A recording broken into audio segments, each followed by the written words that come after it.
শুভ সকাল বন্ধুরা। সোমবারের সকালটা আমি এখান থেকে শুরু করছি। আর তোমরা সবাই কেমন আছো বলো? আমরা তো বেশ ভালোই আছি। আর আমি অনিশা, আমার এই ভিডিওটাতে সবাইকে জানাই ওয়েলকাম। আর দেখতেই তো পেলে এক কাপ চা নিয়ে নিয়েছি। চাটা খেয়েই বেরিয়ে পড়েছিলাম একটা কাজে। তোমরা গেস করো তো কোথায় গিয়েছিলাম। আর তারপরে এই তো এসেই স্নান সেরে না তাড়াতাড়ি করে চলে গিয়েছিলাম ছাদে জামা কাপড়গুলো শুকোতে দিতে। তো ভিডিও পোস্ট করতে একদিন করে গ্যাপ পড়ে যাচ্ছে, ছোট বাচ্চা নিয়ে, বুঝতেই তো পারছো। আর এই যে রাবার প্ল্যান্ট গাছটা কি সুন্দর না?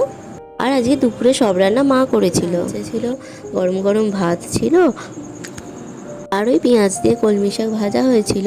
আর মাছের মাথা দিয়েই না আজকে লাউটা হয়েছে। আজকে ওই চিংড়ি মাছটা ঠিক মানে ভালো পাওয়া যায়নি, তো সে কারণেই আর কি। আর ওই তো বিউলির ডাল ছিল ওইদিকে, আর মাছের ভাপা তো ছিলই, কেননা কাঁচা মাছ আনলে আমাদের বাড়িতে ওই ভাপাটা মাস্ট। আর ওই শেষে একটা গরম গরম ডিম ভাজা হচ্ছিল। মাকে ওই ভিডিওতে নিচ্ছিলাম বলে মা তো বেশ আনন্দই পাচ্ছিল, বলে ও আচ্ছা আমার ভিডিও করবে বলে বেশ খুশি হয়েছিল। আমরাও তো আমাদের লাঞ্চটা সেরে নিয়েছি।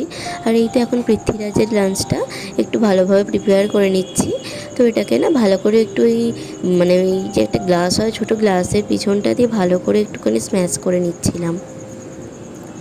ওই তো চলো এবার পৃথ্বীরাজকে খাওয়াতে বসে। আর ওই তো ওর বাবা ওইদিকে ডিউটি বেরিয়ে গেল। আর পৃথ্বীরাজকে খাওয়াতে খাওয়াতে আজকে অনেক দেরি হয়ে গিয়েছিল। আর তারপরে এই তো রান্নাঘরটা পরিষ্কার করে নিয়ে পৃথ্বীরাজের সাথে ঘরে চলে এসেছি একটু খেলার জন্য। আর আমার গত দিনের ভিডিওতে একটা ভাই কমেন্ট করেছিল স্ক্রল উইথ ক্রিস থেকে, we want Prithviraj more in vlogs. তো ভাই তোমাকে জানাই অনেক ধন্যবাদ আমার পাশে থাকার জন্য, আমার ভিডিওটা দেখার জন্য। আর অবশ্যই পৃথ্বীরাজকে আমি প্রতিদিন ভিডিওতে দেখানোর চেষ্টা করব।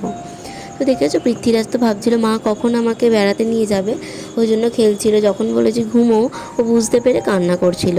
তো ঘুমিয়ে নিয়েছিলাম। আর বিকালবেলা উঠে একটু ছাদে চলে এসেছিলাম। গুড ইভিনিং বন্ধুরা। আর এই তো সন্ধেবেলা না যে একটু ঘুগনি করব, ওই জন্য ভাজা মশলাটা করব বলে একটু ভেজে নিচ্ছিলাম। আর চলো এই তো ঘুগনিটা এবার বসিয়ে দিই। ঘুগনির রেসিপি আর কি শেয়ার করব বলো, তো দেখতে থাকো। আর আমার ওই 8ই মার্চের একটা ভিডিওতে নূপুর ভ্লগ ইউকে থেকে একটা দিদিভাই কমেন্ট করেছিল, আমি তোমার 326 নম্বর বন্ধু হলাম, আশা করি তুমিও হবে। অবশ্যই দিদিভাই, ইউটিউব প্ল্যাটফর্মটা তো এরকমই একটা, যেখানে একে অপরের পাশে থেকে সবাই মিলে এই জার্নিটাকে আনন্দ করাটাই একটা ভালো জিনিস হবে। তো আমিও তোমার পাশে থাকবো, আর আশা করি তুমিও আমার ভিডিওগুলো প্রতিদিন দেখবে। তো এই তো আমার ঘুগনি প্রায় মোটামুটি হয়েই গেছে। আর চলো ততক্ষণে সিঙ্কে যে বাসনগুলো আছে ওগুলো একটু ধুয়ে রেখে দিই। সব তো আর দিদিকে দিই না, ওই টুকিটাকিগুলো আমরা ধুয়েই থাকি। এই তো বাসনগুলো উপর করে দিয়ে চলে এসেছি ওই ভাজা মশলাটা দিতে। তো এটা দিয়ে খানিকক্ষণ নাড়াচাড়া করে ঘুগনিটা ফুটিয়ে নিলেই ঘুগনি হয়ে যাবে একদম রেডি। আর ইলাস ব্লগস অফিসিয়াল থেকে এক দিদিভাই কমেন্ট করেছিল, ভিডিওটি খুব ভালো লাগলো, এগিয়ে যাও, ভিডিওটি প্রথম দেখে খুব ভালো লাগলো। তো প্রথমেই জানি অনেক ধন্যবাদ দিদিভাই এভাবে ভিডিওটা দেখে আমার পাশে থাকার জন্য।